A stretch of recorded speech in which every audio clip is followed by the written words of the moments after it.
That's what I wanted to share with you all. Yeah. Thanks, Chitra. Yeah, hope it helped. Let me just put this one.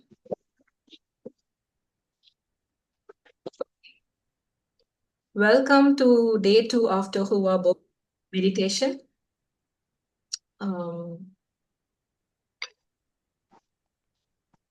Yeah. Jerry, I have made you co-host, so you let people in. Yeah, I'm doing that. Okay.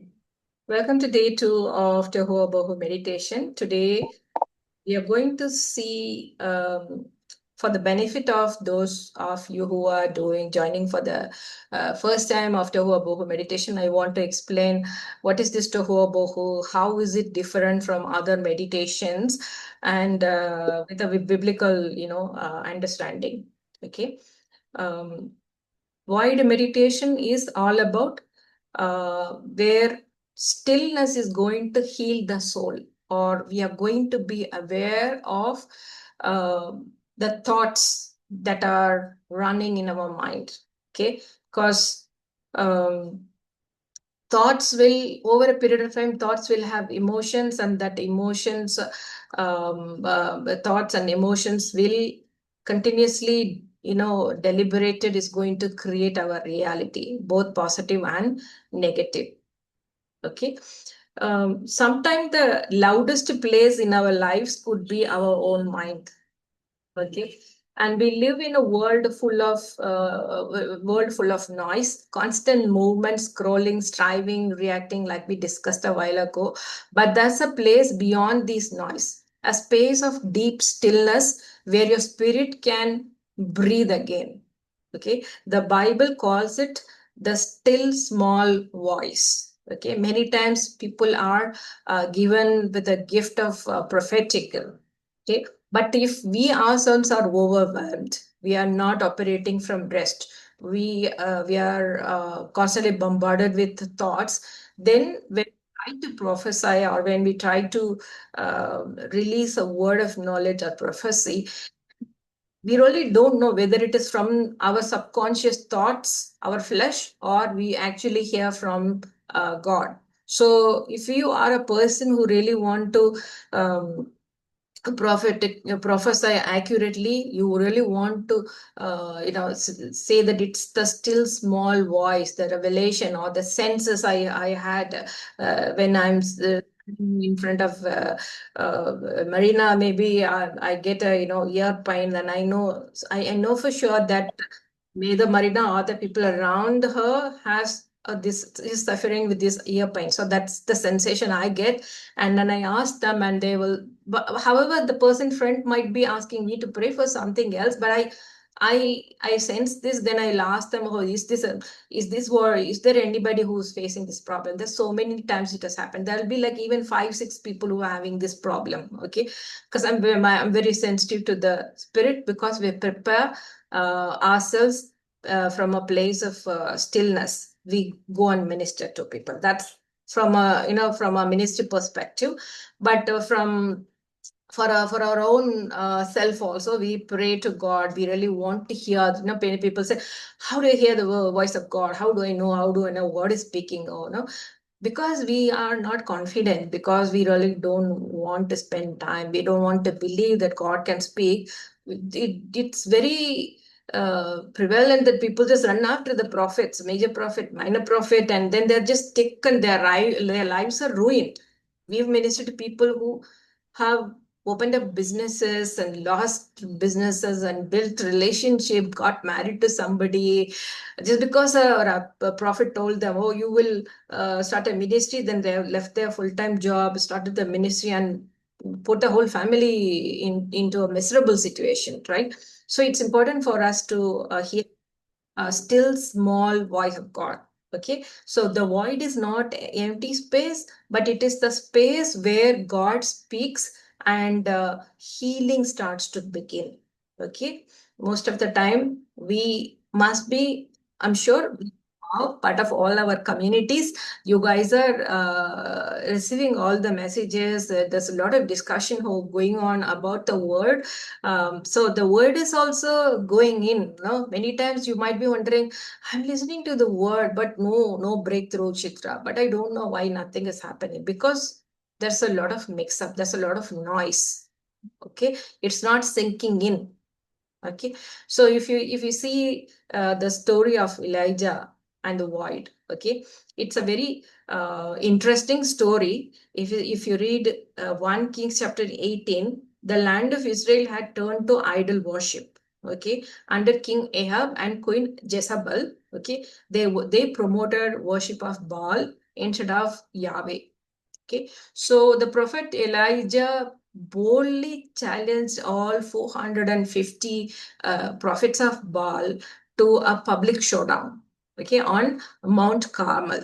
So he challenged them that let's put the offering up and see which God is consuming the offering. Okay, the one who answered by fire would be the real God. So there was a open challenge. Okay, so Baal's prophet, they shouted, they sang whole day, they danced, but nothing happened. Okay, but Elijah, he rebuilt the altar, he put the sacrifice, he drenched everything with water, and he just prayed once, and fire from heaven came down, consumed the offering, the wood and the stones and everything, even the water, everything was consumed. Okay, and the prophets of the Baal, they believe that your God is true God.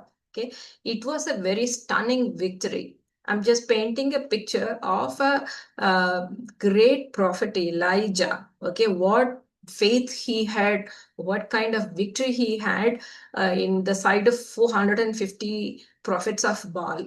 Okay, and it was a very divine moment for him. And if you move on to 1 Kings chapter 19, okay, where when Queen Jezebel heard about it, what had happened, she was very angry. Okay, it's a hilarious story. She was very furious, and she sent a message to Elijah, vowing to kill him within 24 hours. Okay, so there is no reverence for prophet. She just said, let me come and kill you. Within 24 hours, you will be killed. Like that, she threatened him. And a man who did such a great, prayed prayer, and Yahweh had proved. But when he heard this Jezebel, what had happened to him? Fear gripped him. Okay, so he started running away. He started running away because she threatened him that he will be killed in 24 hours. He ran into the wilderness. He was exhausted. Okay, it's a very we can relate to this. Some point in time, we are super spiritual, we are ministering to people, praying, worshiping, and doing everything. On the some other day, the same, some overwhelming experience happens, or somebody is rejected us, or somebody has betrayed us. Okay, which is very common, right, in ministry. And somebody has threatened. Okay, now online threats are really very common. And then what happens to us? Fear grips. Okay, and then it's a very overwhelming situation. Okay, there are 3 different ways your nervous system will respond to such situation: fight, flight, or freeze. Either you will freeze, you don't know what to do, or you will fight against it. Okay, but in this case, Elijah started fleeing, meaning he started running away. Okay, his nervous system started responding by running away. He went to Mount Horeb, the same mountain where Moses met God. Okay, and he hid himself in a cave. He experienced at that point in time, there was earthquake, wind, fire, all the elements. Okay, manifested there. God was not speaking to him through all these elements. Okay, but finally he heard the still small voice of God, the gentle whisper of God, okay, reminding him that divine strength is found not in the force, not in the midst of chaos and confusion, but being in the stillness and in his presence. Okay, so this is where we are. We started this void meditation. Okay, so void is not a darkness or emptiness. It is basically we are bringing awareness to ourselves. Okay, from all the, imagine a whirlwind or a what is it called? In US, it's very common. Whirlwind. No, that's this thing. I forgot the name of it. Tornado. Yeah. Tornado. Yes, correct. Thank you. Tornado. Okay. Imagine you being in the midst of it, being sucked into it. Okay, or a whirlwind. How will you feel? Everything around you is like you feel like there is no escape. Sometimes we feel there is no escape from this. I don't know what to do now. Okay, the whole world is spiraling. That's what my interview said when I was talking to him. Yeah, little bit. He said, no, there's a lot of that is happening nowadays. I was telling him, right? But if you come out of the whirlwind or the tornado and you watch it from outside, that's a different thing, right? You actually become an observer of a tornado of thoughts or a whirlwind of thoughts. Okay, that's what we are doing. Now, this is how what happens to our body. Okay, when so much of overwhelm is happening. Okay, your body is actually when it will hold on to trauma, stress, and unprocessed energy. Let's say there is a incident, maybe an accident or a rape or very something that your nervous system is not ready to face, not ready to understand or process. Okay, and what it does is it just stores it in the body. Okay, and it will just to because it's all a matter of survival. Okay, our body is so intelligent, always trying to protect us. Okay, so the survival mode happens. Okay, and at that time your breath could be slow. Sometimes people will say, I am feeling very breathless. No, I'm feeling breathless.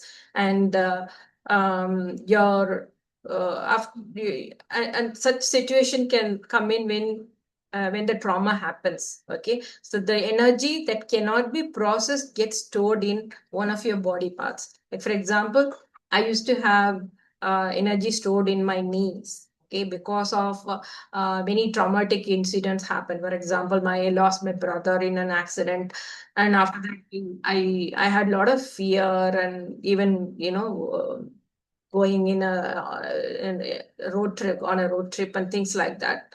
We had to process it. We had to deal with that. Okay, so now what we are doing is, even when you are becoming aware of it, the healing, the energy, when you take thoughts into captive, you become very aware of what's going on in your mind. You become aware of what's going on in your body.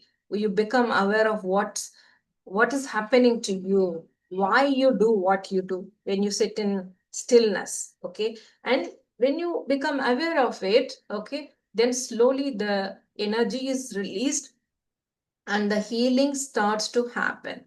Okay, it's very simple way I'm just sharing with you guys. Okay, as the awareness is expanding, the trapped energy in our body. Okay, if you see many people who are like really really super obese, not able to lose weight, there might have been several trauma happened in their lives. Okay, and my own sister, I know why she is and how she struggles and all that.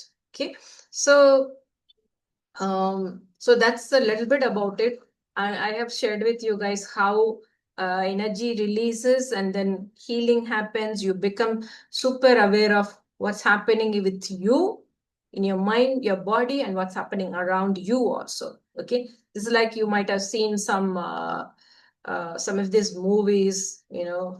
How they how they take the energy, like karate kids, or like the master trains the kids in a very systematic way. You become really aware. Even, like you will have a peripheral view. If many times I know, like somebody is watching me from far, or somebody is like behind me or anything, without even turning, I can kind of find out. I feel I have the senses. That kind of, my senses are always like that. Okay. So you become very aware of yourself. Okay. So that being said, let me just put the timer, and we will do for 20 minutes today.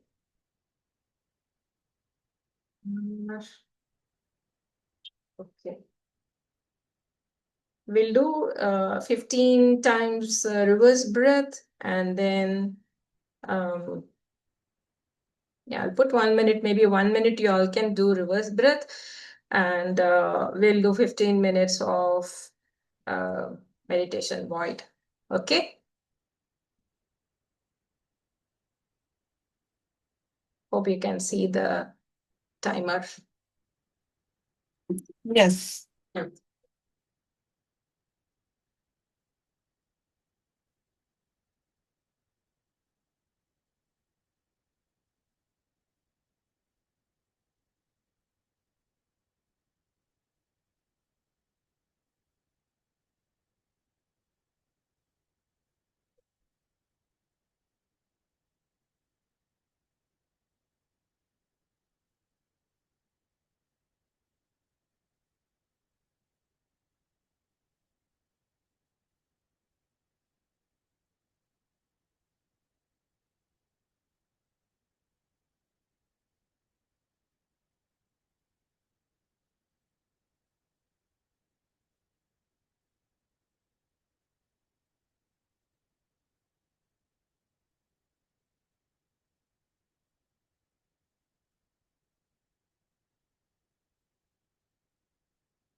All right. Open your eyes.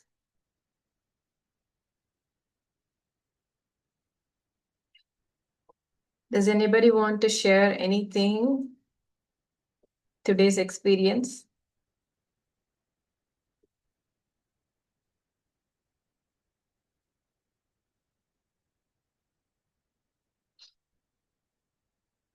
Were you guys able to write in your journal, note down what are those thoughts, whatever you have observed, the thoughts that are bombarding your mind, you were able to write those down and identify if at all there are any emotions attached to it.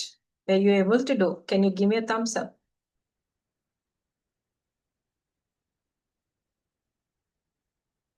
Yes? Okay. Very good. Okay. If you want, you can do that in your journal. Sometimes, when you recollect the thoughts that are bombarding, and there could be sudden, you might feel something in your heart, in your chest, so maybe sometimes fear or anxiety. I know many um, youngsters reach out to me saying that please pray for me. I'm not able to sleep. So this is perfect to do void meditation, and you might want to note down why, if you are not able to identify why the thoughts of and being anxious or overwhelmed comes, you'd be able to identify. Okay, and if possible, you can do at least 5 minutes of void before going to work in the morning, or work or college or business meetings. You can try in the morning also. Okay. Any questions?